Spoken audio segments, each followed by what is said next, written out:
Detective Radio brings you a Christmas special series. 'Tis the season of crime. This Christmas season, warm up with the best of crime thrillers from the golden age of radio. Immerse yourself in the most captivating holiday mysteries, featuring legendary detectives like Dragnet, Sherlock Holmes, Hercule Poirot, Inspector Hanaud, and many more Christmas-themed crime dramas. Like, subscribe, and stay tuned to Detective Radio for all the latest updates. We wish you a Merry Christmas.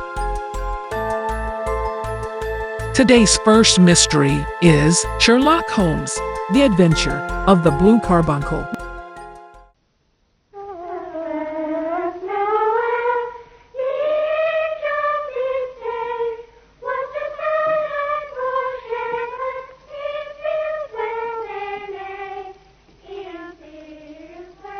Christmas. Christmas in our London of the 1880s. With a sparkle round the gaslights and a glow on the hurrying passers-by laden with mysterious parcels. With candled shop windows heaped with toys, with tinkling hansoms hastening past, with a million tall trees and a million tall drawing rooms. Christmas.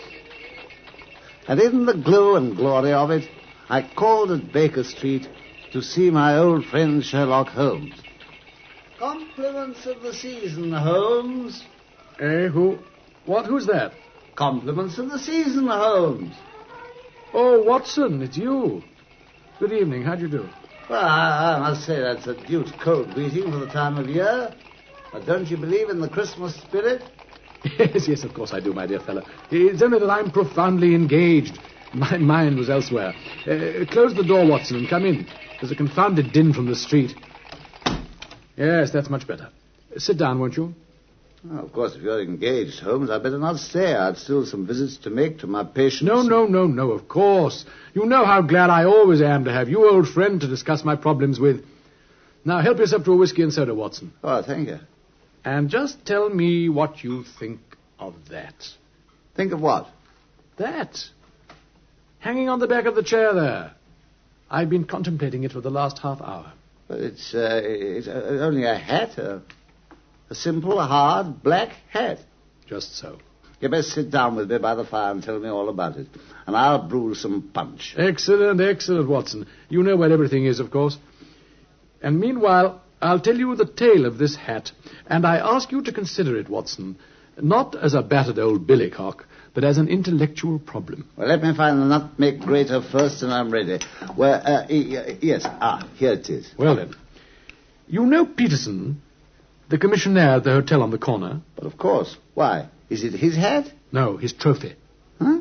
Trophy? Well, he found it. The owner is unknown. It arrived here, Watson, in company with a fine fat goose, which I have no doubt at this moment is roasting merrily in front of the Petersons' fire. Oh, well, a goose and a hat. No doubt the connection's obvious, but where do you put the lemons, my dear fella? Lemons? Oh, try the gazogene stand. No? Oh, well, then that hideous bamboo smoking companion that Mrs. Hudson will insist on sitting down beside the sofa every afternoon. Ah, yes, here we are. Well, now the facts are these, Watson. Peterson, who's a very honest fellow, as you know, was returning about 4 o'clock this morning from some small seasonal jollification and walking homewards down the Tottenham Court Road. Oh, stir the fire a bit, will you? My hands are full. Certainly, Watson. Of course.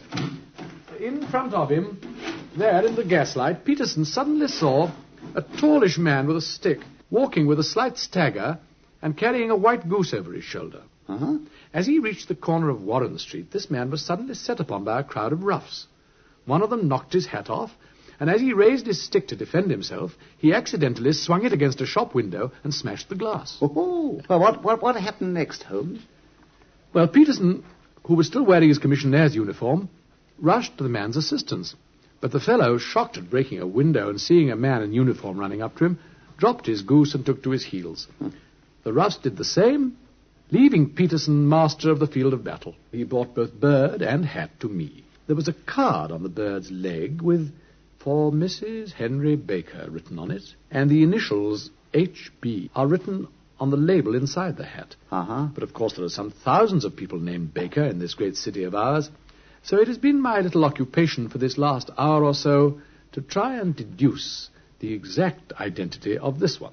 From his hat? Yes, Watson. The owner of this hat, Watson, highly intellectual, fairly well-to-do, but in the space of the last 3 years seems to have fallen on evil days.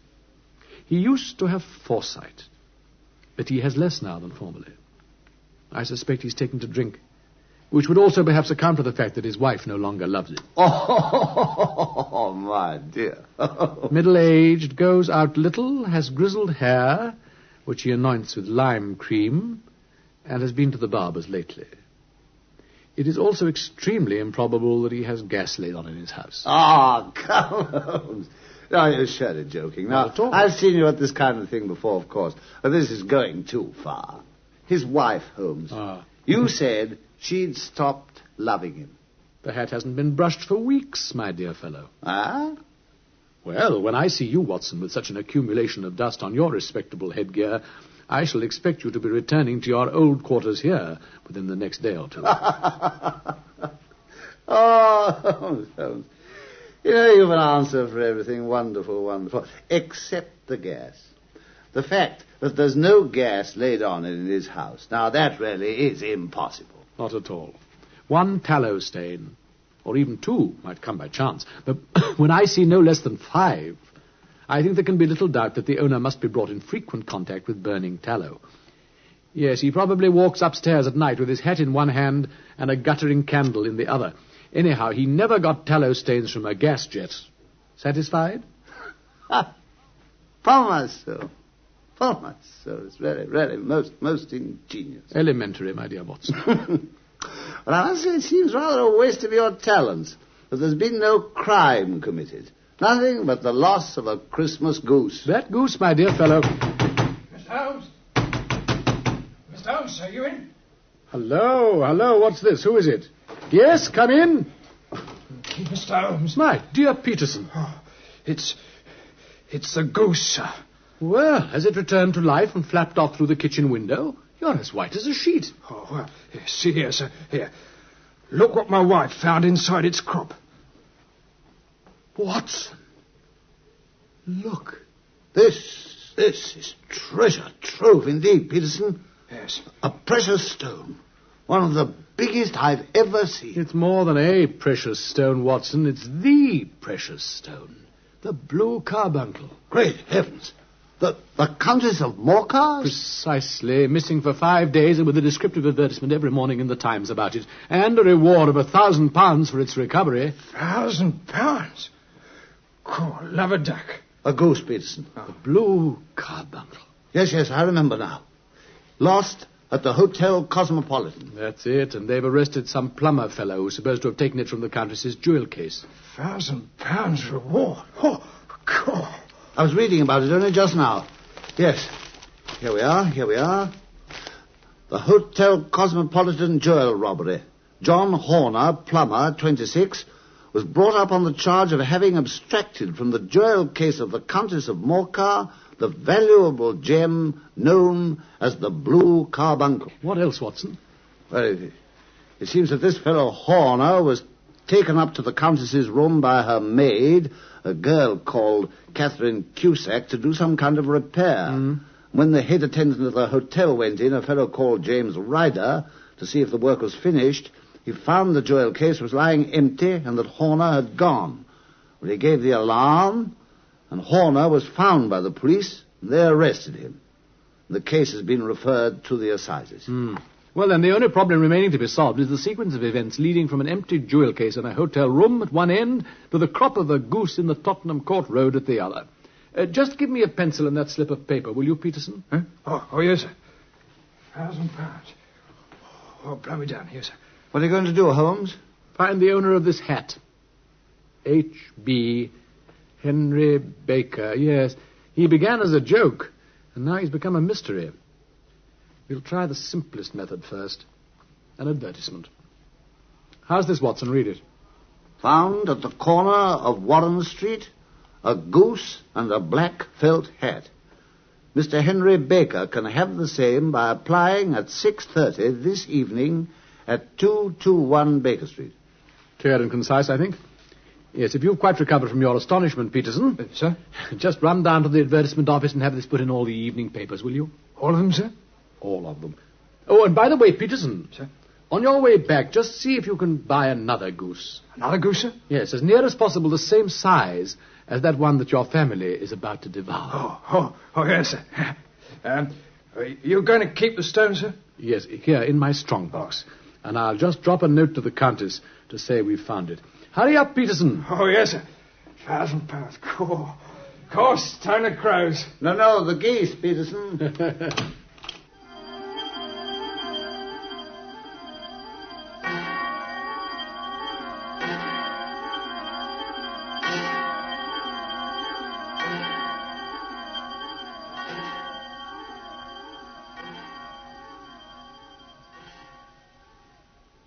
Mr. Henry Baker, if I'm not mistaken.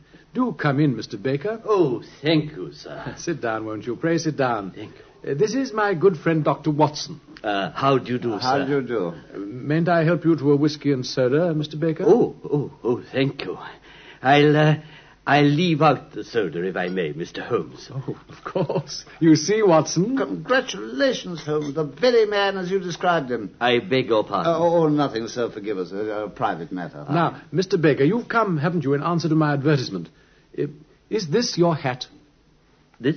Oh, yes, sir, undoubtedly. Then pray allow me to return it to you with my compliments. The bird, I am afraid, we've been compelled to eat. What? Oh, dear. Careful, Mr. Baker. You'll spill your drink. It was quite a necessity, I'm afraid, since in these modern days we seem to have lost the art of refrigeration, in which our Elizabethan ancestors were so adept. However, there's this other bird here on the sideboard, to which you're extremely welcome as a replacement. That's uncommonly kind of you, sir. Not at all.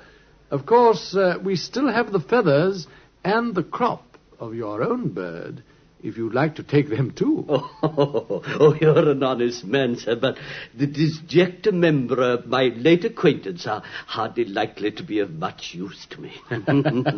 But I will have one more drink, if I may. Very small. Most certainly. Would it trouble you, Mr. Baker, to tell me where you got that uncommonly fine bird of yours? Not at all, sir.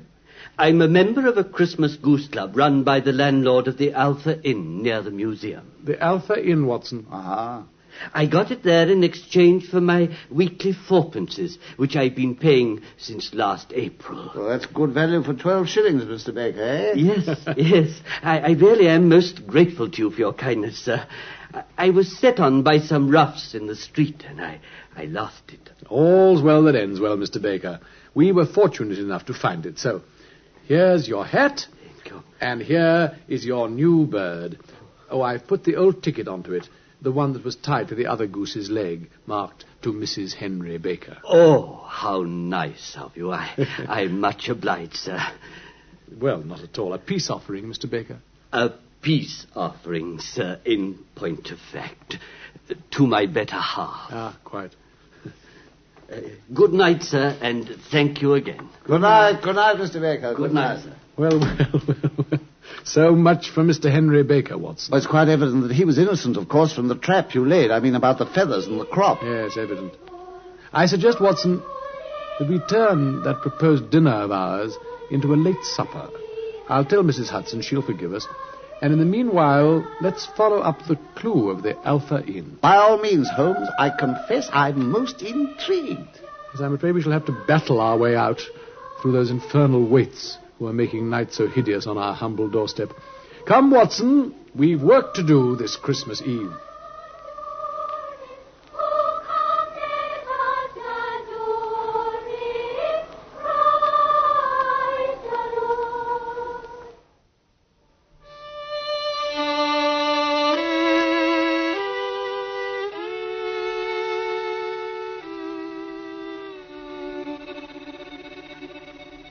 It was a bitter night, and so we drew on our ulsters and wrapped our mufflers about our throats.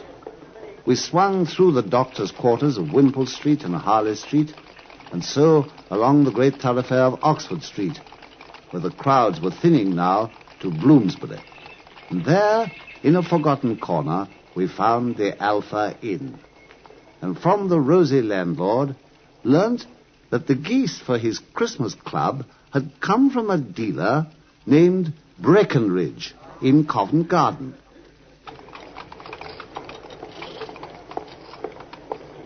Yes, here's the market, Holmes. What was the name of the goose dealer? Breckenridge, Watson. Yeah, there it is, you see? The largest stall of the lot. There's the name written up over it. Yes, just in time. They're closing up. Horsey-looking fella, isn't he? What's that you say? Horsey. Good for you, Watson. That fact might come in useful. Ah, good evening, Mr. Breckenridge. It's a cold night. Cold enough, I reckon. Glad to get finished. Sold out of geese, I see. Let's have 500 tomorrow morning. Ah, that's no good, I'm afraid. We want one tonight. Here, there's someone that stall over there with a gas flare. Now, excuse me. Oh, we sir. will recommend it to you particularly, Mr. Breckenridge. Oh, who by? By the landlord of the Alpha Inn in Bloomsbury. Yes, you supplied him with some incomparable birds, he told us. Where did you get them from, by the way? Now, look here. What exactly are you driving at, mister? Why, nothing, only that I wanted to know who sold you those geese. I'm dashed if I tell you then. You're another one to pester me, are you? Another one? What do you mean? When I pay good money for a thing, that should be the end of it, I say. But it's where are those geese, and who did you sell those geese to, till I'm sick of it. You'd think that lot were the only geese in the world, the way some folk keep on at me about them. Well, I can assure you that we've nothing to do with any other people who've been making inquiries, Mr. Breckenridge. In fact, all I'm concerned with is a little bet I've made. A bet? Just so. I'm always ready to back my opinion, and I've bet a fiver with my friend the doctor here that the bird we ate from the Alpha Inn was country bred. You've lost your fiver then, 'cause it was town bred. No, it was nothing of the kind. It was, I tell you. God, do you think you know more about fowls than I do when I've been in the trade, man and boy? For I tell you, it's country bred. each town. Here, will you take a bet with me too? With pleasure. A sovereign, every penny of it. Right, it's on now. Where's that ruddy book of mine? Ha! Here it is. Here, just look in there, Mr. Cockshaw. Oh, what's this? That's the list of the folk I buy from, see? And what I do with the stuff when I bought it. Now then, look at that name there, do you see? Can you see it, Watson, in this light? Yes.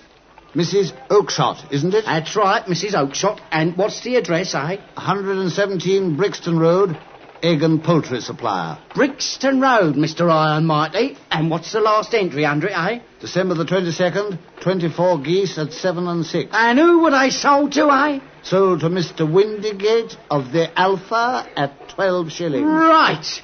And so what do you say now, Mr. Blooming Poultry Fancier? Well, I must say I could have sworn it was country bred. All right, you win, Mr. Breckenridge. There's your sovereign. Thank you. Come along, Doctor. I owe you 5, I think. Yes, you do. Yeah, easy money, that's what I say. Well, good evening, gents. Merry Christmas. Good evening, Mr. Breckenridge. Come on, Charlie, give him this stuff here. Well, Watson, let's stand here by the gas lamp for a moment. I want to think. I tell you, I don't know nothing about it. You get out of here, I say. Take what I want. You what is it? Hello? What's going on? Was there some kind of a quarrel, Holmes, back there at Breckenridge's stall? Oh, yes, so there is. Let's see what's the matter. Look, that little rat-faced fella, do you see? Breckenridge is threatening him. I tell you, I've had enough of you angel blooming geese. I was only asking you. Yeah, well, you've asked the same before and you've got the same ruddy answer. You and anybody else. One of them geese was mine, I say. Well, you can ask Mrs. Blooming Oakshott for it. She told me to ask you. Yeah, then you can ask the King of Prussia for all I care. You get off now. Go on, or I'll knock your teeth out, mind you. Here, He's gone. Oh, give it him them teeth, honey boy. Go on, you blooming nosy Parker, you. The little fellow's coming this way, Watson. It looks as if we've saved our trip to Brixton. Do you want me to collar him? Stand by if he gets nasty. He looks a bit of a shrimp, though. Not much trouble. Here, my man. Not so fast. I'd just like a word with you. What? Here, who are you? What do you want? I couldn't help overhearing your little disagreement with the good salesman over there, and I think I might be able to assist you. How do you mean? How could you know anything?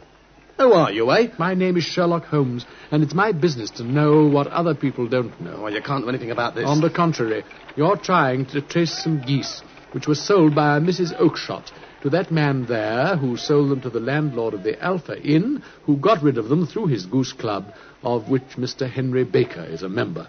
What? Why, you're the very man I've been looking for, Mr. Holmes. Oh, I can hardly tell you how much it means to me. Watson, be good enough to signal for a four-wheeler, will you? Yes, certainly. I think, my friend, that we'd better discuss this whole matter in some cosy place, rather than in the crowded street. We'll go to my room, shall we? Oh, what's your name, may I ask? My name's Robinson. John Robinson. No, the real name. It's always so awkward doing business with an alias. All right, then. James Ryder. Head attendant of the Hotel Cosmopolitan, I believe. Quite so. Yeah, you have the cab, Watson. Just coming over, Holmes. Splendid. Now, would you mind just standing on Mr. Ryder's other side and just take him by the arm, will you? He might have a fancy to go for a little walk. Well, now, here we are. The fire looks very seasonable this weather. Do put some more coal on, would you, Watson? Now then, pray take the basket chair, Mr. Ryder. You look chilly. I'll make some more punch, I think, Holmes. We could all do with a warming. Thank you, Watson, if you will. You'll find the lemons behind you on the gazogene stand. And the nutmeg scraper? There, behind the Persian slipper. Oh, you might hand it to me, will you, dear fellow? I'd like some tobacco. Certainly. Thank you so much. Well, now, Mr. Ryder. Yes, sir? You want to know what became of those geese, Mr. Ryder, or rather of that goose. For I fancy it was only one that you were interested in, a white one with a black bar across its tail. Oh, if you could only tell me, sir, I'd be that grateful. It's really mine, you see, sir. It was sold by mistake. And a most remarkable bird, if I may say so, Mr. Ryder. Watson, hand me over my strong box, if you please. Yeah. That bird laid an egg after it was dead, Mr. Ryder. The bonniest, brightest little blue egg that ever was seen. I have it here. Oh, merciful heaven. The game's up, Ryder. Steady, man, steady, or you'll be in the fire. Hang on to him, Watson. It's all right, Holmes, I've got him. Almost fainting, poor devil. I'll get him a brandy. Poor devil, eh? Heavens, what a worm the fellow is. He's not got blood enough to go in for felony. But there you are, my man. Drink it up. Oh, thank you, sir. Thank you, sir. Oh, what have I done? What have I done? You know perfectly well what you've done, Ryder. It only needs one or two more links, Watson, to make the case complete. Now then, Ryder, who told you of the Countess of Morca's jewel, the blue carbuncle? It was Catherine Cusack, sir. I swear it was her idea. The Countess's waiting maid, Holmes. Exactly, and so you invented some excuse to send that unfortunate young Hanaud into the Countess's hotel room, and after he was gone, you rifled the jewel case, raised the alarm, and put the blame onto him. Yes, sir, I did, sir. Oh, for heaven's sake, have mercy, Mr. Holmes. I never went wrong before. It was Cathy was to blame. Get up please, off the sir. floor, man. It's no good kneeling to me. You didn't show much mercy to Hanaud, did you? I'll leave the country, sir. The charge will break down against him. Get up! Watson, help me onto his feet, for heaven's sake. What I want to know is how the stone got into the goose, Ryder. There, man, take another drink. Well, it was all a mistake, you see, sir. Once I had it, I wanted to hide it somewhere. It seemed to burn a hole in my pocket. So I went to my sister's, you see, to think things out. Your sister? Maggie. She married a man called Oakshott. And she fattens fowls for the market at Brixton. Ah, Oakshott, eh? Well, I was thinking it out in her yard, see, smoking a pipe like, and I remembered that Maggie had promised me a bird for Christmas, so I had an idea. You forced the stone down the bird's throat? Yes, sir. Well, just then Maggie come out to see what I was up to, and the bird got free for a minute, but I went and caught it again, and Maggie and I killed it.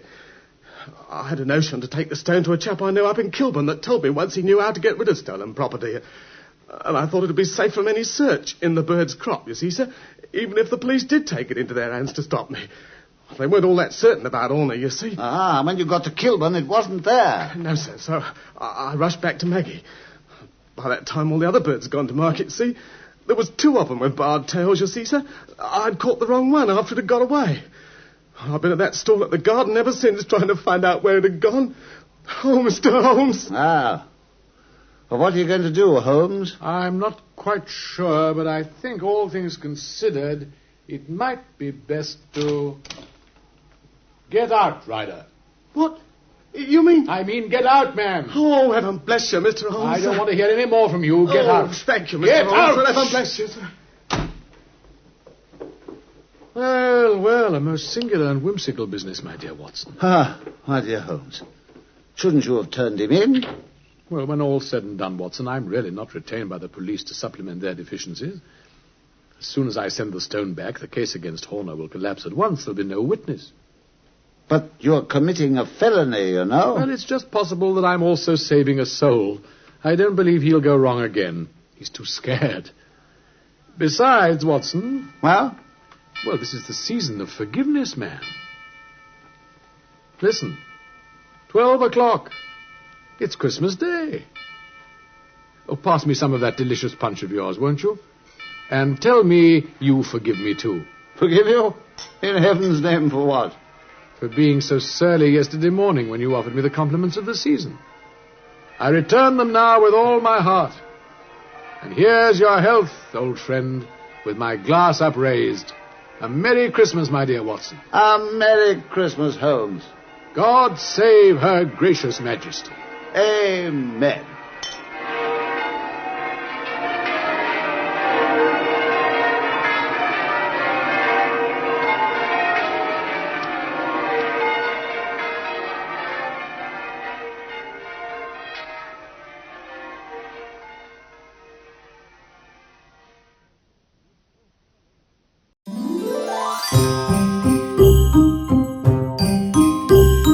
If you like our stories, don't forget to subscribe to the channel, like our videos, and share with your friends and family. Up next, you will be listening to Sherlock Holmes, The Night Before Christmas. My story begins on another Christmas Eve many years ago. To be exact, in 1886.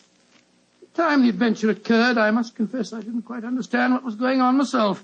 In fact, I never did quite make head or tails of it until Holmes took pity on me later and explained the whole thing. But I shan't try to confuse you, Mr. Bartell. I'll tell you the story exactly as it happened. Right you are, Doctor. Let's go. Very well. On that Christmas Eve in 86, I was standing in our Baker Street rooms, dressed in the costume of Santa Claus. Holmes, his long, thin fingers pressed together, lay back in an armchair and gazed at me quizzically, while our housekeeper, Mrs. Hudson, stood by the door and... Dr. Watson, you make a grand Santa Claus. Doesn't he, Mrs. Hudson? Try the beard on, Watson, old chap. I'm afraid this is going to be a little uncomfortable. How does it look? Oh, you look just like the old man on the Christmas cards, Doctor. Yes, Watson. It really becomes you. The cheery twinkle in the eyes, the ruddy complexion, and the appropriate girth. What a shame we can't obtain some snow on a sleigh and reindeer for you. However, I'm sure Mrs. Hudson's nieces will be very much impressed. Oh, they will that, sir. And it's very kind of you, Doctor, to offer to come over to their house with me. There's father in the hospital and my sister at his bedside. It would have been a very miserable Christmas without you. Oh, I shall enjoy myself, but I think I'll take this beard off before we get there. That's it. Are you ready to leave, Mrs. Hudson? I am, sir. Will I get a cab? How far do we have to go? Oh, Lexington Gardens, number 28. It's just off the Edgware Road, Doctor. Well, it's not far, but bearing in mind my costume, I suppose we'd better take a cab. Aye, sir. I'll get one. Holmes, what are you going to do with yourself?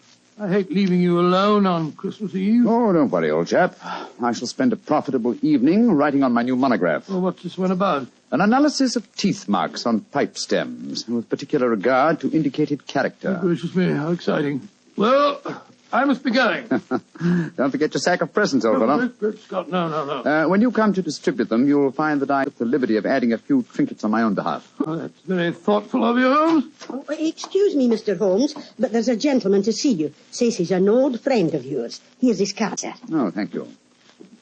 Oh, it's Lord Whittingham. Splendid. Ask him to come up, please, Mrs. Hudson. All right, sir. And I hope your party is a great success, Mrs. Hudson. Thank you, sir. Are you sure you don't want me to stay? Now that you have a visitor. Oh, no. Indeed, no, Mrs. Hudson. I can show the gentleman out myself. You go off and have a good time. Thank you, sir. Oh, I wonder what Lord William wants. Perhaps I should stay No, and give you... please, my dear fellow, certainly not. What? You've far more important work to do. Whittingham probably wants his revenge at chess. Or something equally innocuous. Off with you, my dear fellow, and enjoy yourself. Oh, I suppose I better go. Just the same, I wish you were coming with me. I'll see you later. I shall be there.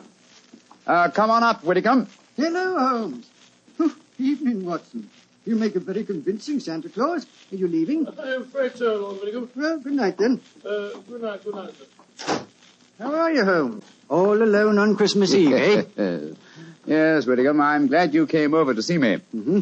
What's it to be, an evening of chess, or have you unearthed some recent treasure of medieval pottery that we can discuss? Neither, Holmes. I've come to you in your professional capacity. I need help. Oh, come now, Whittingham. Don't tell me that after all these years of quiet friendship, you're going to become a client. I'm afraid so, Holmes. Though I doubt if my problem will interest you very much. It's hardly up to your rather colourful standards. Care for a cigar? Oh, thanks.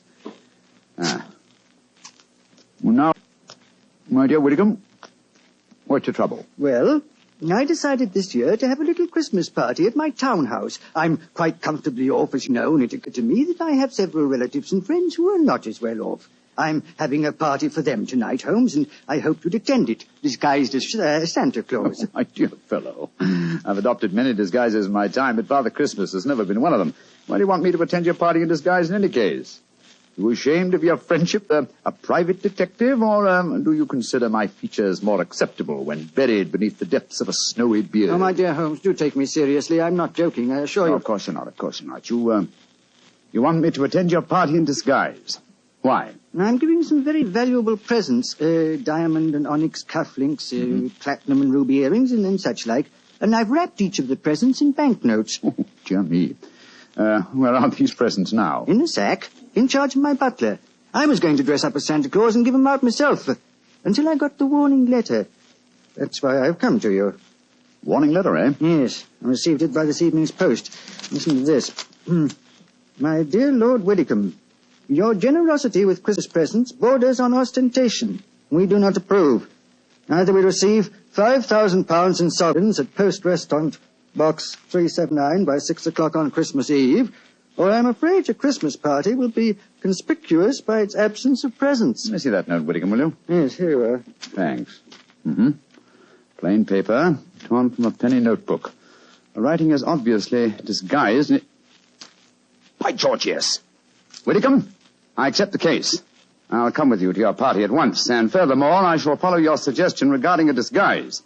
Dressed as Santa Claus, I shall be less likely to attract suspicion. I'm delighted, Holmes. But what made you decide so suddenly? This writing, my dear fellow, this writing. Oh, it's in a false hand. I'd know that characteristic M in my dear Whittingham. I've seen it too often at the beginning of a signature. Moriarty. Moriarty? Who's he? Oh, one of the cleverest and most unscrupulous criminals in England. Whittingham, there's no time to be lost. Let me see now. 6:30. Half an hour down the deadline given you in this letter. We must go to your house at once.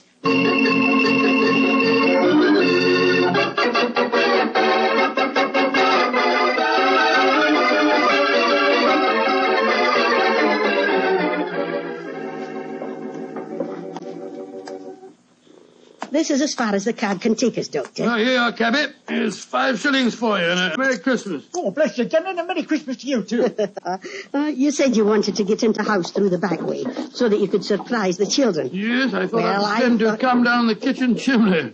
Oh, you can get to the back of the house by going up the alley here. I'll go in the front. Splendid, Mrs. Hudson. Which is the house? Number 28. It's the third one down the alley, Doctor. I'll have the back window open in no time, and you can slip in without any of the bairns seeing. Very well. Gloomy little street, I must say. Hello. Where's the music coming from? Oh, it's from that temple across the street, Doctor. The disciples of the octagonal square, they call themselves. What on earth do you suppose that means? Oh, some newfangled cult. Heathens, most likely.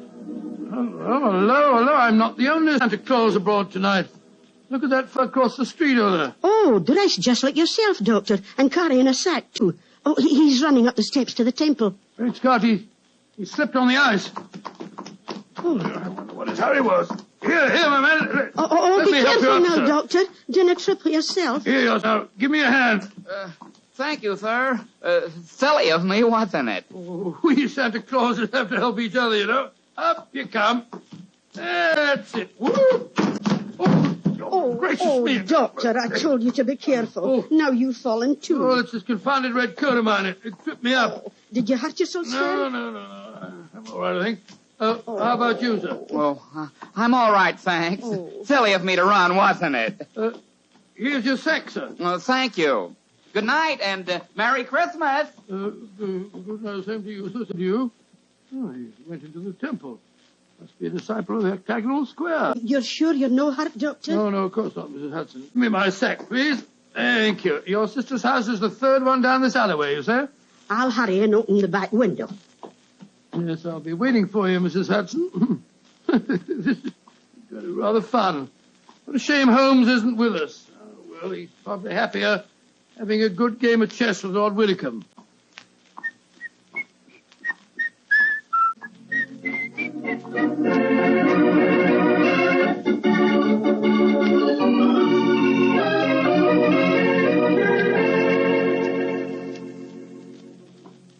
This is my house, Holmes. Number 39. 39 Branston Square, eh? And dear old Watson is just around the corner in Lexington Gardens and hasn't any idea that I've left Baker Street. Yes, here you are, Caddy. Thank you, sir. Merry Christmas, sir. Uh-huh. Listen to that. Carol singers. Yes, we'll probably have our fill of them before this evening's over.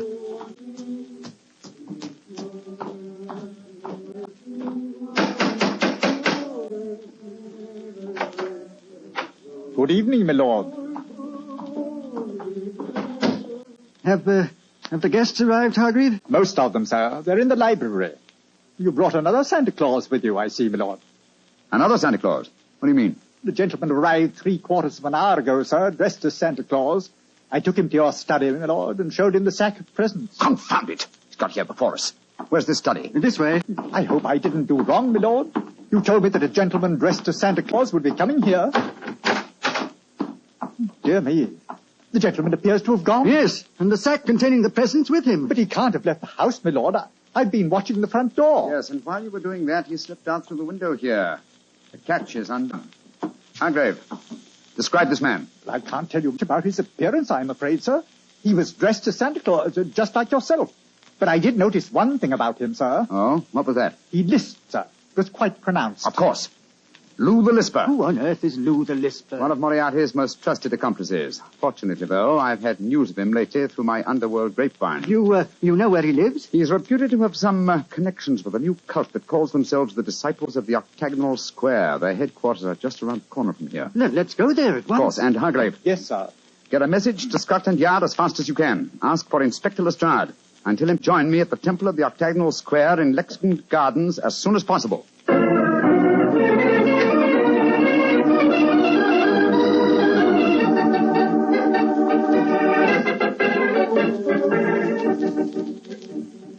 Oh, the children are awful excited, Doctor.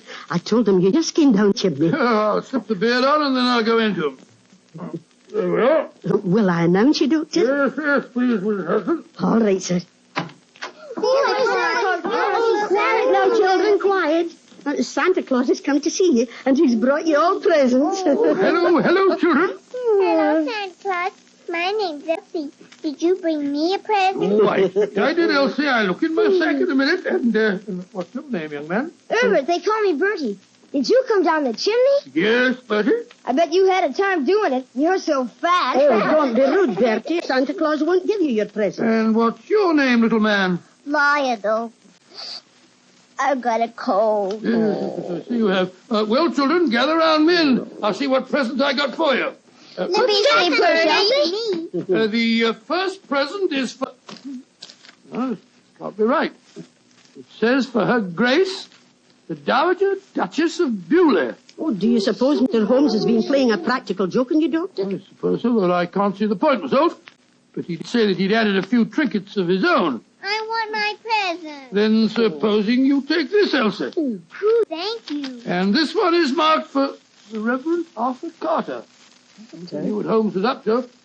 Here you are, Bertie. Cool, thanks. And this is for you, Arnold, because you've been a good little boy. It's very big, is it? I wanted the dog. Wanted the dog. Well, I'll bring you a dog next year, Arnold. Dr. Watson. Yes? Oh, look at the wrapping on these presents, Doctor. They're £20 notes. Scott. Oh, cool. Look what I Now, got. let me see. Why, cufflinks and diamond and onyx. What's wrong? Ones unless I'm very much mistaken. I got some pretty earrings. Look how they sparkle. Let me see. Good gracious, I swear that these are platinum and rubies. What in thunder's going on? I want my earrings back. Give me back mine, too. Well, here you are, here you are. Dr. Watson, what do you suppose has happened? I don't know, Mrs. Hudson. Perhaps my toys are still at the bottom of the sack. I can't understand it. I wish Holmes were here instead of dozing in front of our fire in Baker Street.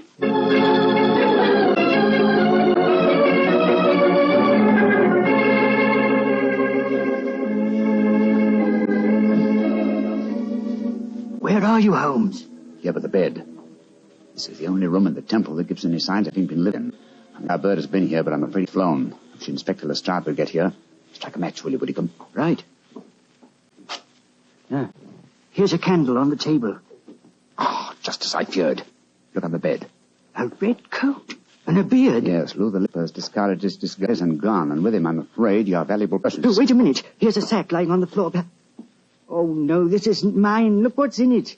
A toy dog, large box of chocolates, little girl's doll. What in thunder? Well, this is Watson's sack. But how on earth could Lou the Lisper have got hold of it? Somewhere, somehow, Watson must have made an accidental change, and Lou the Lisper is no doubt trying to track Watson down at this very moment. He must work fast, Whitcomb, or my friend's life and those of Mrs. Hudson and her relatives won't be worth a tinker's damn.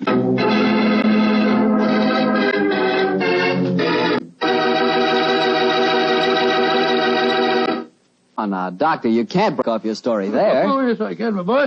Before I go on, I thought we'd have a glass of port just to freshen us up. Oh, well, that's that's something different.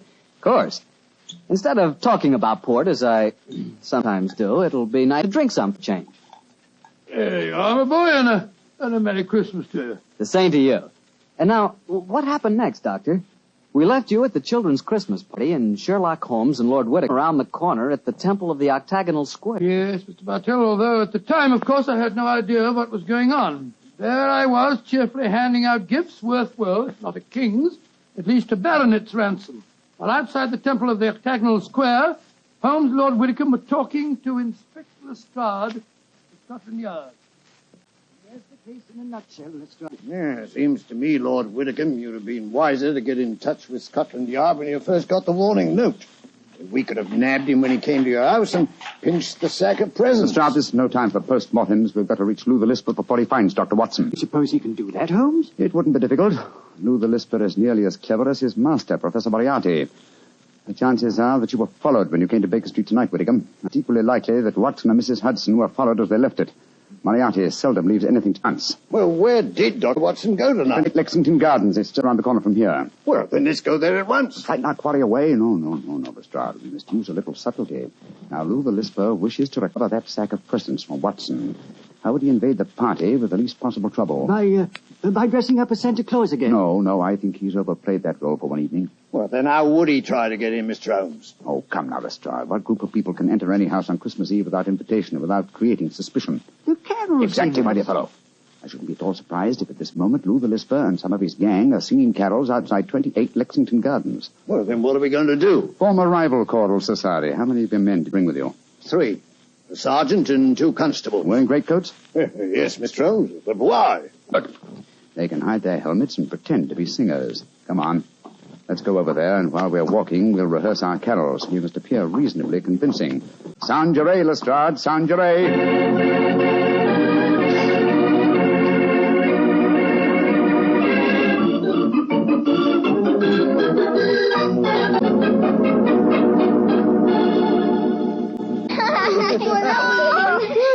For a ride at your back, Santa Claus? No, you mustn't make Santa Claus too tired, lad. Oh, that's all right, Mrs. Hudson. Hop on, Lal, hop on. Oh, they sing carols outside Oh, the isn't door. that nice? Can't they come inside and sing for us, Santa Yes, Claus? of course they can. Ask them to come in, Mrs. Hudson, will you? All right, sir. Oh, come on, let me get on your back, too. Oh, now, take it easy. Oh, there we go. I want to see your reindeer, Santa. See my reindeer. Oh, they're up on the roof. I'll climb up and see them. No, you mustn't do that. They're asleep. Oh, here are the carol singers. Off you get, children. There we go. That's it. Now, good evening, gentlemen. Good evening, and Merry Christmas. Would you like to sing some carols for the children? After that, I'm sure you'd like a drop of something to warm up. Well, thank you, sir. We should like that. Haven't I met you before somewhere, my man? No, sir, I'm sure you haven't. Come on, man, let's sing Good King Wenceslas. Good King Wenceslas looked out on the feast of Stephen.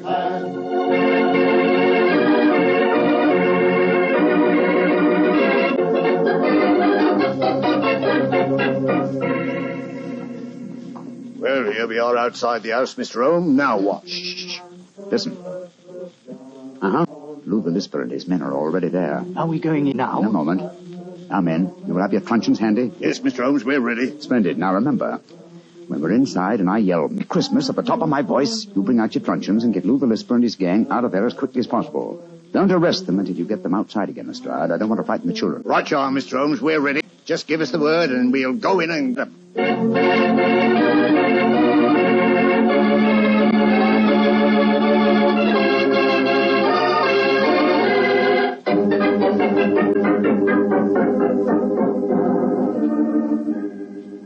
That was very nice singing. And now, how about something to warm you all up? That won't be necessary, Dr. Watson. See to the door, Sammy. Now all of you stay right where you are. Who are you? What do you think you're up to? Please don't be difficult, Doctor. All I want is the jewels out of my sack that you stole from me tonight. If you try and stop me, I shall have to hurt you. Why do you talk so funny? You got a cold like me? Shut up. Now, Doctor, where are the jewels? Oh, curse it! There are some more carol singers outside. I'll tell them to go away, Lou. No, better let them come in. If we don't, they might get suspicious. All right, Lou. I should know what you're up to. Now, no tricks, Doctor. If you try and give an alarm, I shall have to get rough with you. I don't mind about that, but just remember that there are children present. Oh, yeah, Manny. You're all here before you, eh? What you say, we all join a little carol for the nippers, eh? All right. What do you want to sing? Up the little angels sing, eh? All right. Come on, men. Let's sing. Up the herald angels sing, glory to the newborn King. Merry Christmas!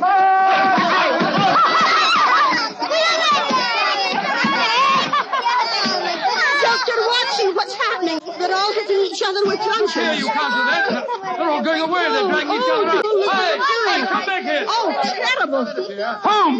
Holmes, what in fun is going on? I'll explain it to you later, chap. Lestrade. Yes, Mr. Holmes? Take them to Scotland Yard and prefer charges. I'll be over in a little while and give evidence. Right you are, sir.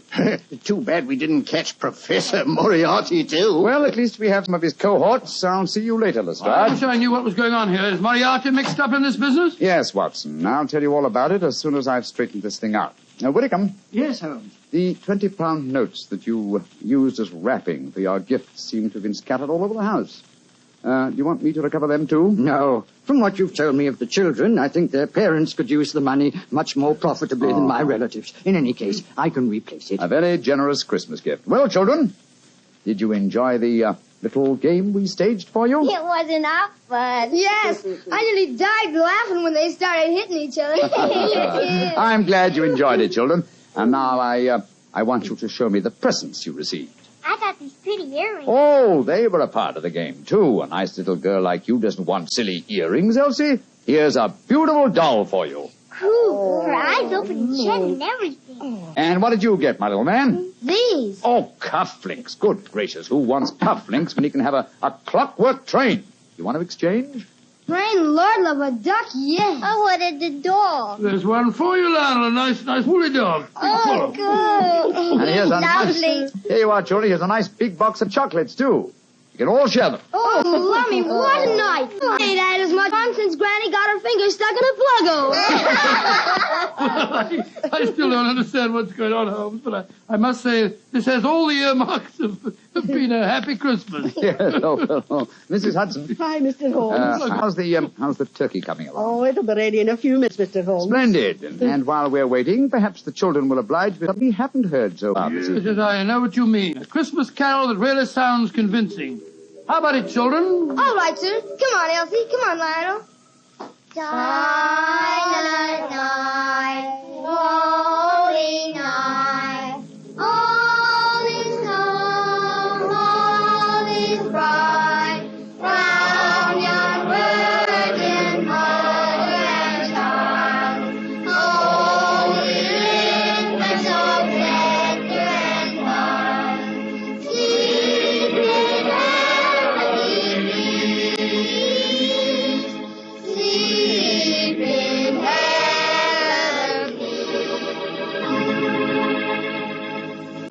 Well, Doctor, that was really a swell story. On a Christmas Eve like this, do you ever wish you were back in Baker Street celebrating Christmas there? At times, yes, but actually, Mr. Bartell, I'm very happy right here in my little home. There on the table is a beautiful little Christmas tree. There's a fine fire in my fireplace. My two dogs, Monty and Willie, are sleeping peacefully at my feet.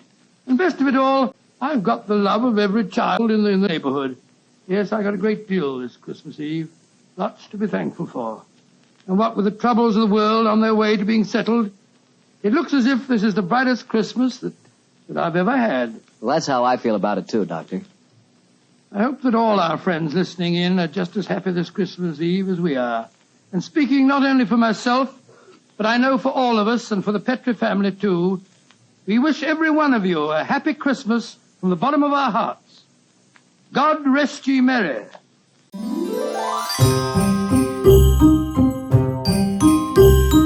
If you like our stories, don't forget to subscribe to the channel, like our videos, and share with your friends and family. Up next, you will be listening to Sherlock Holmes, New Year's Eve off Scilly Isles. Yes, it was probably the most hectic New Year's Eve I've ever experienced. Nothing is as terrifying to a seafaring man as the thought of fire aboard ship. Panic, the isolation. Oh, but that's neither here nor there. Yes, let me see. It was the last day of the year 1912. Its inception was sufficiently placid, I must say. A light snow was falling as Holmes and I seated ourselves on either side of a well-filled breakfast table. The flames of our sea-coal fire reflected themselves cheerily in a generous coffee pot. The whole house was filled with the pleasant aroma of the stuffing Mrs. Hudson was preparing for our New Year's goose. Suddenly there came a frantic jangle at the front door bell. No, definitely no. No what, Holmes? Whoever it is that's pulling our front doorbell out by the roots, whatever his problem is, I'm definitely not interested. Yes, Watson, being the world's greatest consulting detective has its disadvantages. People always manage to get into difficulties at the most inopportune moments. Yes, you should try being a doctor, Holmes. No female since Eve has ever decided to become a mother at a convenient time. Oh, come in, confound it. Mr. Holmes? Mr. Sherlock Holmes? Naturally. Whatever your problem is, I warn you it'll have to wait till after the holidays. But it can't, Mr. Holmes. Close to 2,000 lives are at stake. I pray to heaven you'll be able to reach them before it's too late. Reach whom? Where? And what is this disaster you anticipate with such trepidation? The steamship Gigantic, Mr. Holmes. She should be somewhere off the Scilly Isles by midnight. We've been reliably informed that an attempt will be made to set fire to her at that time. If successful, it'll be the greatest disaster in all maritime history. Yes, in that case, I suppose I shall have to forego the little celebration I'd planned for this evening. Have to? Well, really, Holmes, you are a cold-blooded fish. Oh, I'm sorry. I don't believe you've met my colleague, Dr. Watson. Mr. Pembroke. Reginald Pembroke. How do you do, sir? I'm chairman of the board of Floyd's, the famous insurance company. Oh, then your desire to prevent this disaster isn't entirely humanitarian. Not entirely, but neither is it altogether mercenary. There's more at stake than the lives of the passengers on board the Gigantic. If she goes down, the financial stability of the British Empire goes with her. Interesting, Watson? Continue, Mr. Pembroke. You may be aware, Mr. Holmes, that during this past year there have been a terrifying number of marine catastrophes. Holmes knows everything, Mr. Pembroke. I'm quite cognizant of the fact that quite a few of the newest and fastest British liners have been destroyed at sea by fire, storm, and accident. They weren't accidents, Mr. Holmes, I assure you. Quite. The Egyptian Star was destroyed by fire in the Persian Gulf. 800 lives lost. The Lord Nelson disappeared in a typhoon in the Indian Ocean. No survivors. The Southern Cross exploded and sank off the coast of Brazil. 1,200 casualties. The Wellington, the Lady Jane Grey, and the El Dorado all caught fire in different parts of the Pacific. Total deaths, over 2,000. The greatest disaster was last April, when the Titanic ran into an iceberg with a loss of over 1,500 souls. The public's becoming panicky about traveling on British ships. The ships of other nationalities are taking all our trade. 3 banks, nearly 10 investment concerns who had large marine interests have gone to the wall. Even Floyd's is not too secure. But that is not the most serious aspect of the situation. Really? Good Lord, don't tell me there's worse to come. Much worse, Dr. Watson. Those ships disappeared in many parts of the world. They were sunk by diverse methods. One factor, however, was the same in each disaster. And that was? The cargo carried by each ship was gold. English gold. Oh. If it ever became known how much British bullion lies at the bottom of the 7 seas, British credit would be badly crippled. As a matter of fact, the Bank of England has been forced to import a large shipment of gold from Canada. And it's on the Gigantic. Good Lord, no wonder you're upset. The whole economic structure of the British Empire is at stake, Mr. Holmes. Nothing must happen to the Gigantic. What makes you think anything will? A cable was sent shortly after the Gigantic left Queenstown. She makes a stop in Ireland on her eastbound voyage, you know. She sailed shortly before dawn this morning. The gangplanks have been drawn in, the last line had been cast off, and the great propellers have begun to churn. Suddenly the dockmaster noticed someone sliding down the ship's side on a rope.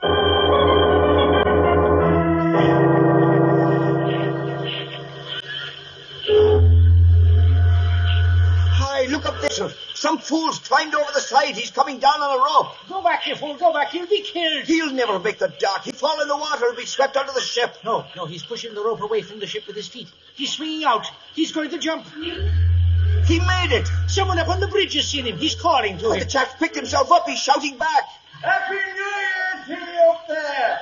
Happy New Year! In hell! Good Lord, I know the man, sir. It's Smoky Joe, the firebird.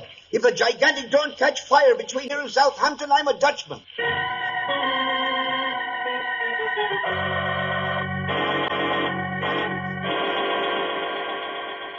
Smoky Joe. Seems to me we've heard of him before, Watson? Not merely as an expert arsonist, but a dangerous pyromaniac as well. They caught him, I hope, Mr. Pembroke. No, Mr. Holmes. Unfortunately, he was too quick for them. He crawled down a ladder and disappeared among the pilings under the docks. So, the gigantic is headed for Southampton with a nice bit of Joe's handiwork aboard. You think it's a firebomb, eh, Holmes? Not necessarily, Watson. There are many ingenious ways of starting a fire, you know.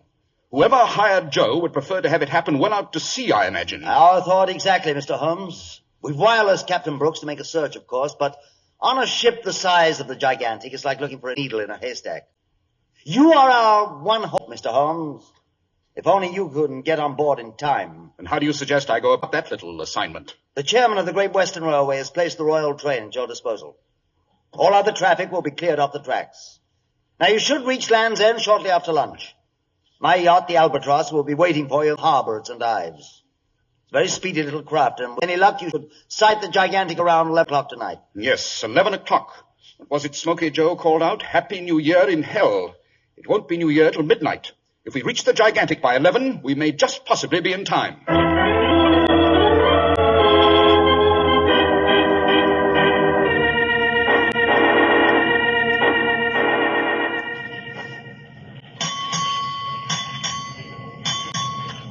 Six bells. It's 11 o'clock. Confound this fog. We've had to reduce our speed to half. Oh, we'll never catch up to the gigantic now, Holmes. Nonsense. She's had to slow down, too. I only hope we don't miss her entirely in this fog. I don't really care. You don't sound very fit, Watson. What's up? Do you have to use that unfortunate expression? Don't tell me you're feeling squeamish. It's this confounded roll. I can stand a good brisk sea, but this bobbing about in a teacup. Pity I didn't bring the Mothersil's seasick pills. Oh, Mothersil's bar. There's only one remedy for this sort of thing. What's that? Staying on shore. Jolly way to spend New Year's Eve, this is. Who do you suppose is responsible for these confounded sinkings, anyway? Mr. Pembroke seems to feel it's a foreign plot. The Middle East European shipping industries benefit the most, of course. Holmes, did you hear that? By Jove, yes. Sounds like an ocean liner, right enough. Yes, we're signaling her.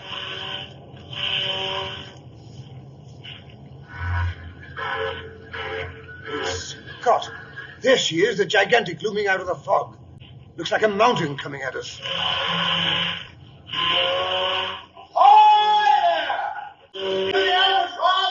Yes, Sherlock Holmes and Dr. Watson coming aboard.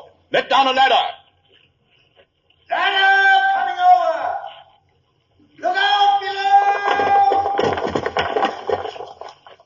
Here's the ladder, Watson. Think you can manage it? I'd climb up the Eiffel Tower on a clothesline if it would get me off this bouncing coffin shell. Quite an impressive array of instruments you have up here on the bridge, Captain Brooks. Yes, Mr. Holmes. On the gigantic, we have the latest of everything. And none of it's any real use in case of fire. I'd sooner face a typhoon or a shipwreck, or a mutiny even, dod rat it, than a fire on board ship. But surely a ship this size should be fairly fireproof. That's what you might think, Dr. Watson. But there are three factors that make a fire on a luxury liner dangerous. First, there's all the confounded ornamental woodwork that's used in a passenger construction. Second, there's the fact that once a fire gets a firm hold, it's fed by drafts that rush through the ventilating system. And third, there is the element of panic. Nothing makes people behave more like wild beasts quicker than the cry of fire. In case of fire, you have, of course, an alarm system. Oh, we have the old-fashioned system of bell, and also something rather recent. The Gigantic is one of the first ships to install it. You see that glass case over there, gentlemen? The one with a lot of tubes entering from below. Looks rather like a giant honeycomb, eh, Holmes? Each of those tubes leads to a separate compartment of the ship. The instant a fire breaks out anywhere, smoke is immediately drawn into the glass case. I've stationed a sailor to watch that case. Believe me, gentlemen, the first wisp of smoke, we shall know it. Yes, undoubtedly very helpful, Captain Brooks, in the case of an ordinary conflagration. But I assure you a fire set by Smoky Joe is not ordinary. He's a master arsonist. 10 seconds after one of his fires breaks out, you're dealing with a raging inferno. Confound it, they tell me the man deserted the ship at Queenstown. That is this morning. Well, that's more than 18 hours ago. If he'd set fire, it seems to me that we'd be in flames by this time. Not necessarily. There are many methods by which a fire can be made to break out long after the pyromaniac has left the scene of his crime.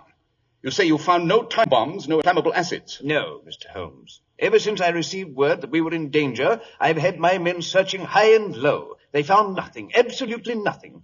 It's been a systematic search, I promise you. Yes, but you've drawn a blank. That's what comes of using system instead of brains and initiative. Oh? And how do you propose to locate whatever it is we can't find? By using a little logic. I shall credit Smoky Joe with having the intelligence to place his fire-starting device in the place where it'll do the most damage. The man's no amateur, Captain. He knows his business. Then I shall investigate that place and remove his handiwork. Holmes, you're bragging again. Not at all, my dear Watson. I think I may promise I shall have discovered the menace inside of half an hour. I only hope Joe's little device doesn't do its nasty job before then. Half an hour.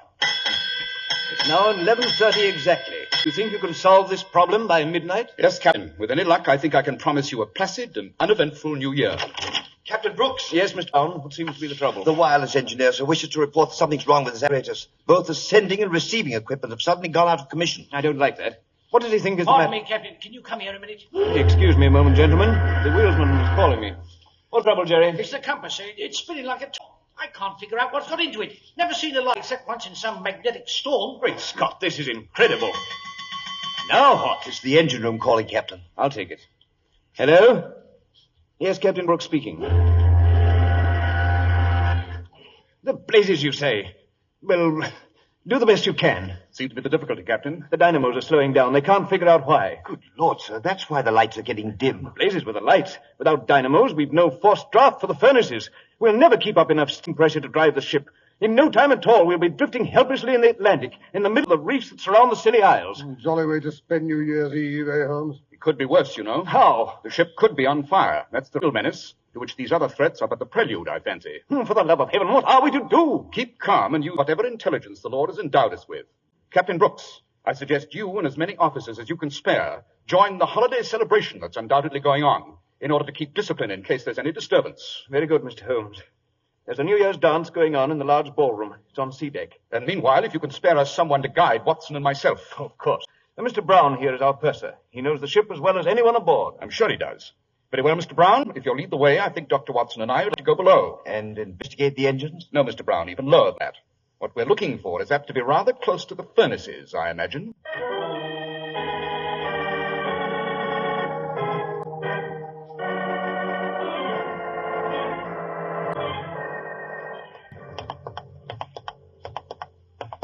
Oh, these iron stairs go round and round to make me dizzy.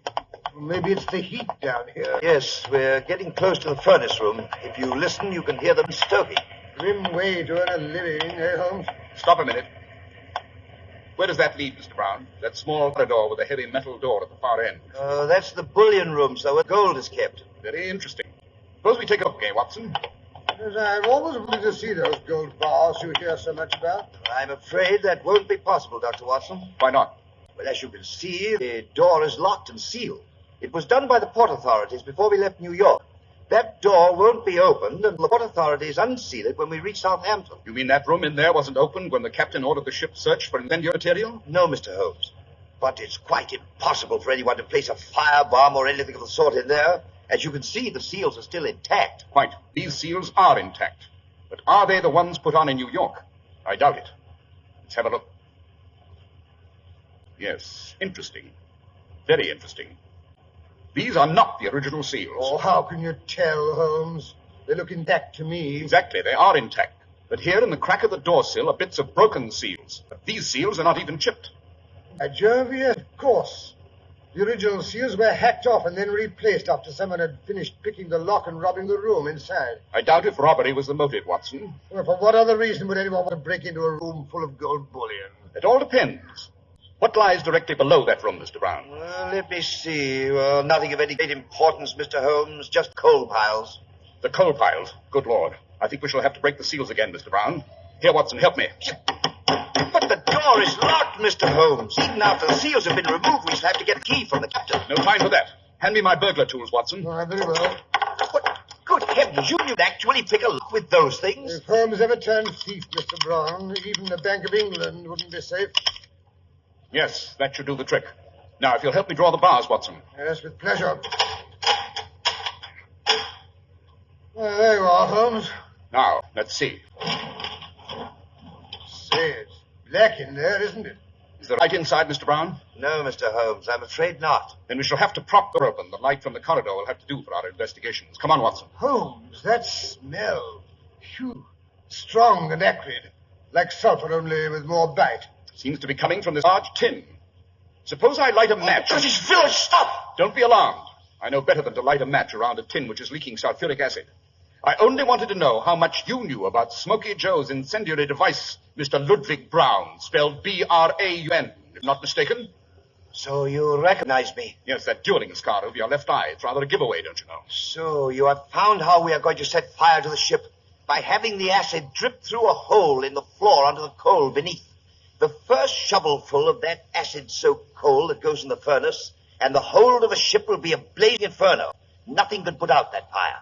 Don't you mean that's how you were going to start the fire? My dear Mr. Holmes, you do not think we will let a small obstacle like the famous Sherlock Holmes stand in our way? Now, listen to me. Don't raise your fist to me or I'll let you have it. Never argue with a Luger pistol, Watson. Well, it's the first sensible remark you've made, Mr. Holmes. I'm sorry to leave, but the stokers should reach the sulfuric acid-impregnated coal in about 10 minutes, I believe. So I must be going. This room will be a roaring oven once it starts. You'll be rather badly overdone, gentlemen. Goodbye, then. So sorry I cannot say auf Wiedersehen. The door. He's bolted it. Even you can't open it now, Holmes. Shut up, Watson. Help me look for the opening. What opening, for heaven's sake? The opening that leads to the tube that ends in the captain's new fire-detecting machine. It should be somewhere near the ceiling. But, Holmes, I can't see a thing in this black hole of Calcutta. You can feel, can't you?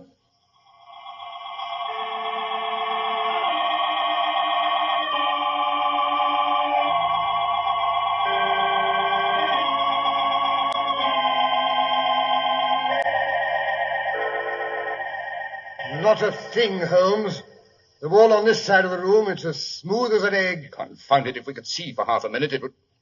Hello, I've got something. Yes? Yes, a small grating here in the upper corner. This must be it. Now, if we can make a smudge of some sort. Watson, bring me a piece of paper. Paper? Where'd I find a piece of paper? Then bring me anything I can burn. A bit of cloth, a piece of... Yes, by Jove, rope. Bring me a piece of the rope that's tied around one of the boxes that contain the bullion. Very well, if I can find the box, then... Oof! Now what? I found it. Confound it. The knots are tied so tight I Blazes can't... with knots. Cut the rope, Watson. Use your pocket knife. Oh, very well. There you are, Holmes. It's a short length, I'm afraid. I only want enough for a smudge. Nothing like a bit of hempen rope to... Holmes, for heaven's sake, you're not going to set a match to that thing in here. There'll be an explosion. Have to take the chance, Watson. With any luck, the sulfuric acid fumes won't be too concentrated up here near the ceiling. Well, here goes. 1, 2. Now, if we can persuade the rope to smolder. Here, there she goes. Certainly makes plenty of smoke, eh, Holmes? The important thing, it's being drawn up to the grating. How long before they come to investigate, do you suppose? It all depends on the mental acumen of the sailor who's watching that fire-detecting machine. Well, let's hope he's brighter than he looks. It may be my imagination, but it seems to me I can feel the metal flooring under my feet beginning to get hot.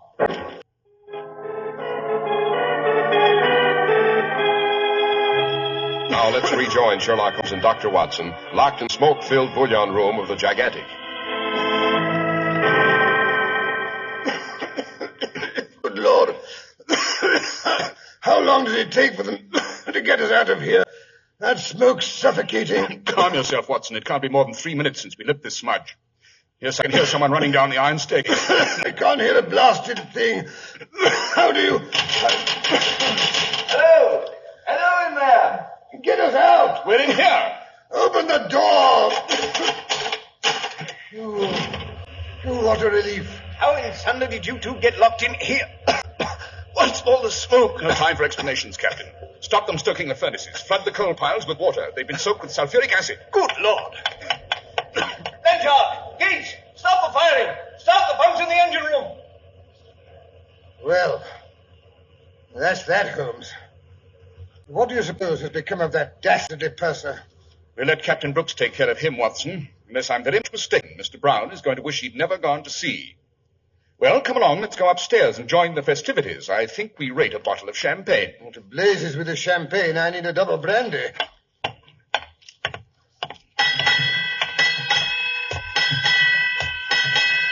8 bells. Let's see, that would be... Midnight, Watson. Happy New Year, old fellow. Happy New Year, Holmes, and many of them. But, don't you think you could manage to have them not quite so hair-raising? And have you getting fat and lethargic? You know, that would be unhealthy. Not to say boring. Oh, so now it's for my sake we indulge in all these horrendous escapades, eh? Fine bit of logic, that is. Elementary, my dear Watson. Elementary. But here's the ballroom. Suppose we join the party. Sign, my dear.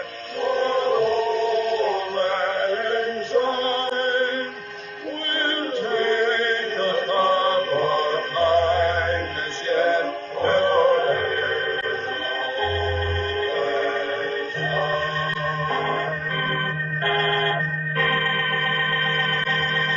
Well, Dr. Watson, that was an exciting way to spend New Year's Eve. It was a bit too exciting, Mr. Harris, if you ask me. Doctor, did they catch the purser? Oh, they did indeed. Mr. Brown and 5 of his accomplices were thrown in the brig. That was the end of the disasters in the British Maritime Service. When did Holmes first suspect the purser was the villain of the piece? When he came onto the bridge and threw his overcoat on a chair near to the compass, whereupon the compass went berserk.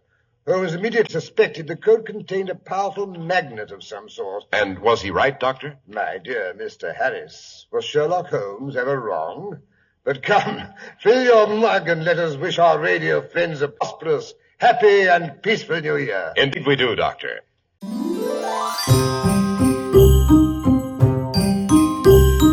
If you like our stories, don't forget to subscribe to the channel, like our videos, and share with your friends and family. Up next, you will be listening to Sherlock Holmes, Adventure of a Christmas Bride. And now how about that Christmas bride, Dr. Watson? Her name was Ginevra, and she was the heir and only child of Lord Robert Neville, 10th Earl and 54th Baron Pensdragon, of Pensdragon Castle. Yes, I shall never forget my first glimpse of that ancient and somewhat forbidding edifice. The walls grey and bleak, without their summer covering of ivy. The towers square and defiant, with the red or rouge dragon pennant angrily defying the winter gales. Well, as I was saying, a rather urgent message from Lord Neville on elegant embossed stationery had arrived at 221B Baker Street. Would Mr. Holmes and Dr. Watson do him the honor of a visit to Pensdragon over the Christmas holidays? The visit to include the wedding of his daughter, Lady Ginevra, to the immensely wealthy but slightly middle-aged Wentworth Trimmingham, which was due to occur on the 2nd day of the new year. Now, don't tell me the eminent Mr. Sherlock Holmes was called in to guard the wedding presents, Dr. Watson. Hardly, Mr. Harris. At any rate, the day before Christmas found us alighting from our train at a small station in the Cumberland Hills, which, as you know, are situated in the north of England. There had been a slight fall of snow. An ancient carriage with red wheels and the Neville arms on the door was drawn up to the station platform, while the anxious face of the lord of the manor himself, in top hat and earmuffs, peered through one of the steamy windows. Mr. Holmes and Dr. Watson. That's right. This way, gentlemen. His lordship's expecting you in carriage. Quite a fall of snow you've had here. Aye, sir. More are coming. By rights, we should have brought the sleigh. Only his lordship loaned it to the vicar for tomorrow night. Vicar always plays Father Christmas at the Hall on Christmas Eve, thou knows. Mr. Holmes and Dr. Watson, sir. Good afternoon, gentlemen. Good afternoon. Good afternoon. Hop in before you freeze to death. Thank you. Are you here, Mr. Holmes? Your friend opposite. And now then, Dennis, back to Pendragon as fast as you can. Aye, my lord. Mr. Holmes, you are doubtless curious as to why I've invited you and Dr. Watson to share our Yuletide celebrations at Pendragon. To be quite honest, Lord Neville, I didn't think it was entirely for the pleasure of our society, although Watson is quite an asset when it comes to carol singing. Oh? Tenor? No, certainly not. Baritone. Oh, that's good. The vicar who leads the Christmas singing is rather proud of his tenor voice, and I may say he's not too fond of competition. No? Mr. Holmes, I have invited you to Pendragon to make sure that nothing occurs to prevent the marriage of my daughter to Mr. Wentworth Trimmingham. Why is that marriage so imperative, Lord Neville? To be brutally frank, Mr. Holmes, the Neville estates are mortgaged up to the ears. If the marriage does not go through on the 2nd of next month, I shall be bankrupt. Totally bankrupt. I see. Has anything occurred, Lord Neville, to make you fear that this marriage may not take place? Well, no. That is nothing definite. Perhaps the Lady Ginevra hasn't been able to hide her distaste for the match. Oh, no, nothing like that. Well, I wouldn't say it was a passionate attachment on either side. But they like the same things. She laughs at all his jokes. What better foundation could one ask for a marriage, Watson? Well, that's what I should have said. Well, everything was as smooth as silk until the Dowager Duchess of Terce gave the engagement dinner last month. It was at her suggestion that I sent you the invitation to Pendragon. She's been decidedly edgy ever since Percy returned in the midst of the betrothal dinner 2 weeks ago. Percy? Yes, Percy is my cousin, although he's only 7 years older than Ginevra.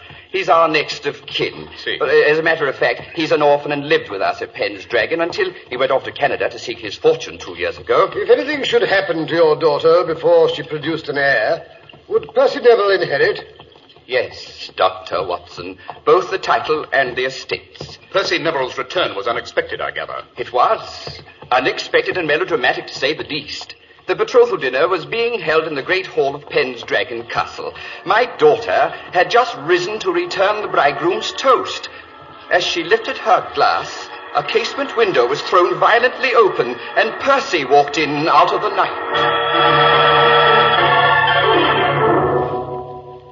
And now I should like to make a toast to my future bridegroom. Percy! Good heavens, Percy, is it really you? I'm sorry to make such an abrupt entrance, Lady Terce, but I came as soon as I received news of the engagement. Percy, why didn't you let us know you were coming? Let you know. Let you know when you never bothered to answer my letters. But, Percy, we never received any letters. We thought you'd forgotten us. I had forgotten. As if that would have mattered. Percy, that's not true. You know how fond we are of you. How touching. Percy, this is Wentworth. Wentworth Trimmingham, my future bridegroom. So, this is the little man they've sold you to. Stop that. Stop it at once. I'm very fond of Wentworth. Are you, my dear Ginevra? Percy, why do you look at me like that? To think you should so soon forget our family motto. Ne vile velis. The name Neville means that, you know. Ne vile velis.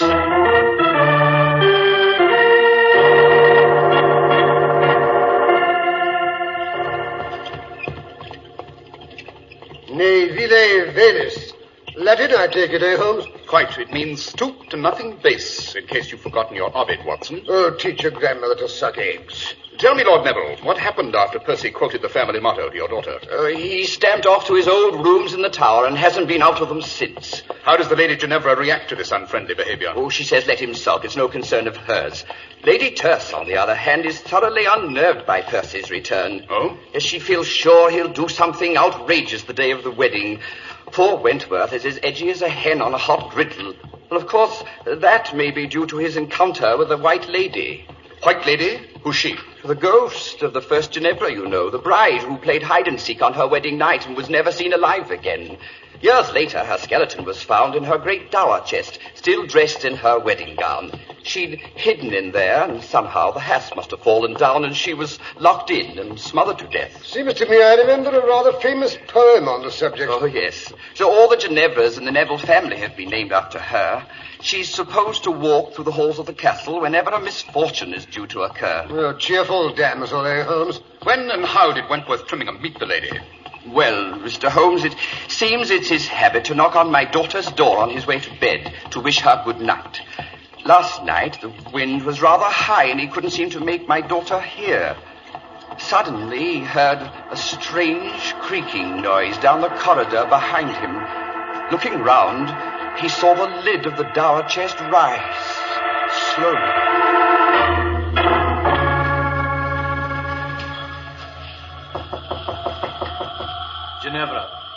Ginevra, my dear, it's I, Wentworth. I've come to bid you good night. Ginevra, are you there? Ginevra! Who calls me? What was that? Good Lord, the lid of the chest is rising. There's something... A woman in white. She's rising out of the chest. Who are you? The first Ginevra. You call to me. So I have come to warn you. Go away. Go away before it is too late.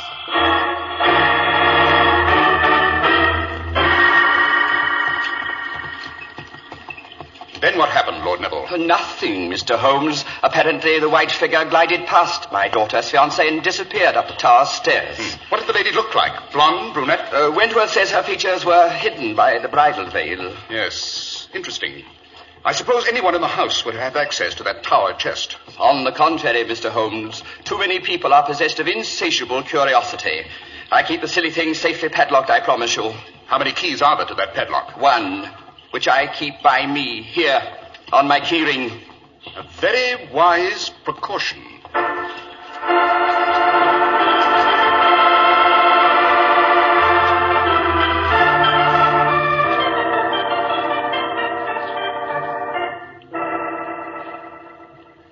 I say, Holmes, your bed is even larger than the one in my room. The butler tells me Queen Victoria slept there when she paid a visit in 1846. Don't look so superior, Watson. Queen Elizabeth, I'm told, slept here quite a few years before that. Oh. Come in. Oh, Lady Tuss, beautiful and charming as ever. Stuff and nonsense. Glad to see you, both of you. Something's going on here. Don't like it. What sort of something are you referring to, Lady Tuss? Don't know. If I did, shouldn't have sent for you. Ginevra looks as if butter wouldn't melt in her mouth. Bad sign. Percy looks like a thundercloud. That's worse. I thought Percy had locked himself in his rooms and refused to see anyone. I'd like to see anyone refuse to see me. Oh, but I'm gabbing. You'll want to view the premises. Yes. First of all, I'd like to inspect that dower chest. It might be interesting to investigate how a lady in white can emerge from a carefully padlocked coffer. Then you don't think it was a ghost. Neither do I. Well, what was she up to? We shall be able to answer those questions better, Lady Terse, after you've had a look inside that box. I wonder if you could persuade Lord Neville to lend us the key.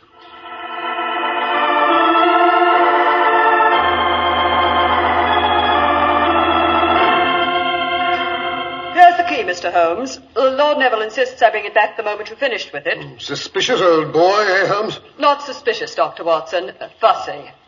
Well, Mr. Holmes, why the delay? Open the silly chest. Let's see what's inside. So fast, Lady Terse, not so fast. First, let's have a look at the lock. Heavy old bit of machinery. Yes, almost impossible to pick it without showing signs. There are no signs. Then whoever opened it used that key. Not necessarily, Watson. But there's only one key. Lord Neville told us so. And if Robert says a thing, it's gospel. Yes. Interesting carving around the lock. The wood's very old. Naturally. Open it up. I'm dying of curiosity. Very well. Lock needs oiling. It hasn't been unlocked for some time. I'll remove the padlock. Here, Watson, hold it. Now, Lady Terse, if you'll help me raise the lid. Right. Good Lord, what's that? Oh, it's Thor, Ginevra's spaniel. Goes everywhere with her. Regular shadow. Oh, yes, here she comes. Hello there. I'm Ginevra. Why, you must be Sherlock Holmes and Dr. Watson. Delighted. Don't let me stop you, Mr. Holmes. You won't. Father told me what you're up to. I'm dying to see what's in the chest, too. Go ahead, open it up. Down, sword, down, boy. You see, it's a biggish box, isn't it? Yes, a woman could easily hide in there. Something white and satin lying on the bottom. Wonderful. It must be her wedding dress. I've always heard it was still in there. Remarkable to find it in such good condition after all these years. The remarkable thing about it, Lady Ginevra, is this dust and dirt on the hem. Watson, give me an envelope. I shall want to take a sample. But that's fascinating. I've heard simply fabulous things about you, Mr. Holmes, and now I believe them. Every one. Do you? Yes, I think we've seen everything there is to be seen here. Watson, you may close the lid and lock it. Right. Uh-huh. So this is Mr. Sherlock Holmes and his famous deductions. They told me you were coming. They? Who's they? I understood you'd let no one in here, not even the maid. You've overlooked Lady Terse. Try to keep her out of anything. I didn't mention Mr. Holmes, Percy. Or did I? Don't look so suspicious, Lady Terse. I've decided to be a good boy. I've even decided to come downstairs tonight and join in the Christmas Eve festivities. Percy, that gleam in your eye. I've known you too long. You're up to something.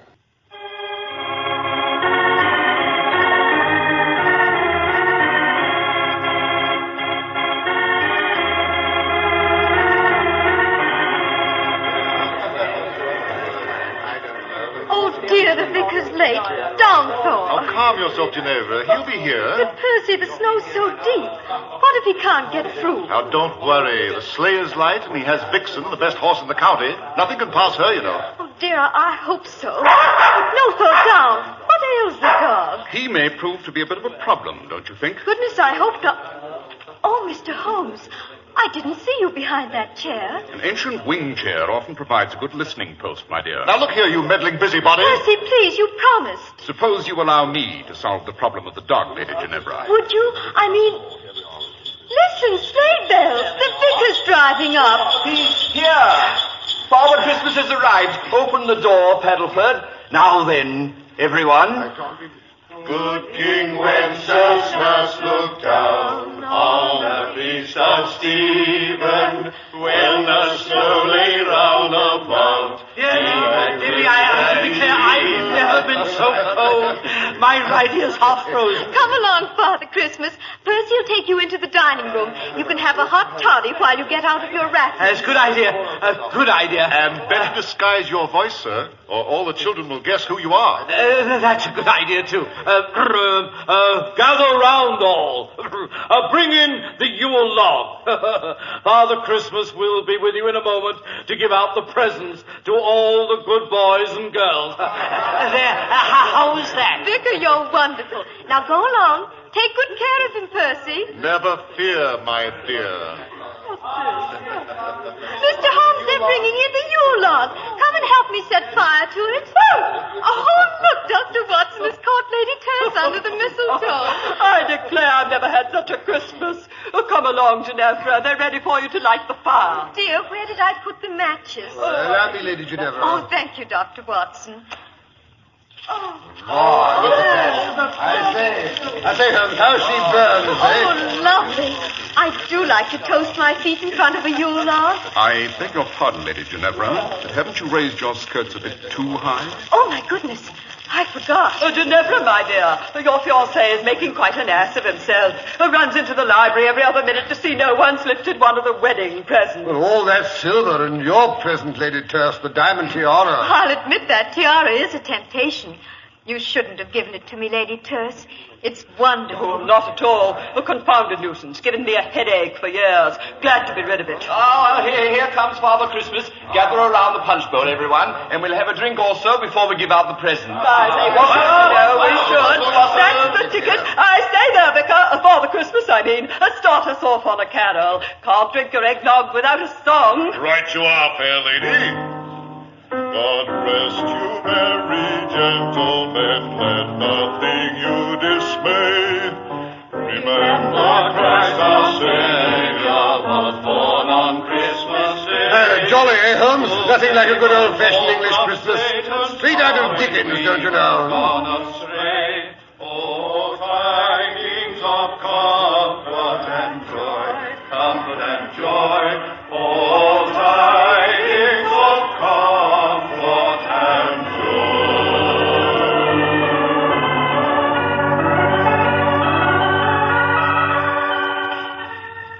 Hello there, Father Christmas. Not leaving us so soon. Well, that is a long ride home. Must get going. Don't tell the others. Wouldn't want to disturb the party. Quite. How about a hot toddy before you leave? Stirrup cup, you know. No, haven't time. I thought you might say that, so I prepared this jug full of grog.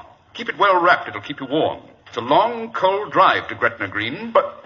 What, Mr. Holmes? No time to waste. On your way, Father Christmas. Think of me when you drink the grog. We will. Wassail! Wassail, Merry Christmas. And a Happy New Year. Hello, what's this? Vicar off so soon? Yes, Lord Neville. He seemed in a hurry to get home. Oh, can't blame him. It's a cold night. Let us get inside before we freeze to death. Good idea. Oh, I say, they're ready to start the dancing. Wentworth's trying to find Ginevra so they can lead the lancers. Help! Help! Who's that calling? Good heavens, what's that? Get me out! I'm locked in. Someone's got himself locked in the dungeon. This way. The entrance is through the dining room. I was hoping for more of a head start. What's that? Nothing at all. Ah, this is the door to the dungeon. Let me out! Let me out, I say! Yeah, the door is bolted. Just a moment. Get me out of here! Good Lord. It's the vicar down there in his underwear and trussed up like a New Year's goose. This is an outrage! Get me out of here! But if the vicar is here, who drove off in the sleigh? Presumably an impostor who stole the vicar's clothes. I thought it might be, you know, when I heard Father Christmas sing bass. Say, Holmes, where are you? Lady Ginevra, her fiancé can't find her anywhere. She's disappeared, vanished into thin air. Great Scott! Someone get the vicar out of the dungeon. I've got to find my daughter. Oh, Mr. Holmes, come quickly. Ginevra's disappeared. Her dog is crouched in front of the dower chest, howling. Oh, hurry, gentlemen. The same scoundrel that locked the vicar in the dungeon has undoubtedly put Ginevra in the dower chest. I don't hope we're not too late, Holmes? Wentworth's tried to break the chest open, but the dog won't let him near. There, you see? Easy, thoughtful boy. Yes, I know what you're trying to say. We'll get her out. Oh, confound it, the key. Lady Terse, what did you do with the key? But I gave it back to you. No, you didn't. Oh, yes, you did, too. Quite all right, you know. No key needed. The wood's so old and the staples so loose, it's quite possible to lift the lock right out, like this. That's it, I'll raise the lid. Great Scott, there's nothing in there but a roast of beef. Yes.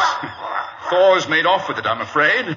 That explains his interest in the chest. But if Ginevra isn't here, where is she? With Father Christmas, I imagine. They're heading for the Scottish border in the sleigh. You'll never catch them, I'm afraid. Oh, of course. She's eloped with Percy. So she did talk him round. Good for her. So that's why she trailed off up the tower steps in that old bridal gown. I suspected as much when I discovered some of Percy's ashes on its hem. But this is dreadful. I should be ruined. We'll have to return all the wedding presents. Fiddle-de-dee. Personally, I'll make mine a much handsomer contribution. Ginevra shall have the tiara and my emeralds as well. They're worth a king's ransom. Lady Terse, you are an astounding female. All women are. Oh, but we're keeping the dancers waiting. You shall lead the lancers with me, Robert. Come along. Say, Holmes, you old fraud. I believe you knew what was going on all the time. I suspected, Watson. I suspected. But when I saw the Lady Ginevra raise her ball gown and display a pair of traveling boots, I was sure. But come along, Watson. We shall have to go down to the kitchen and make peace with the cook. Oh, why that? For making off with Sunday's roast of beef. Something had to be done to keep the dog interested, or he'd have given the show away.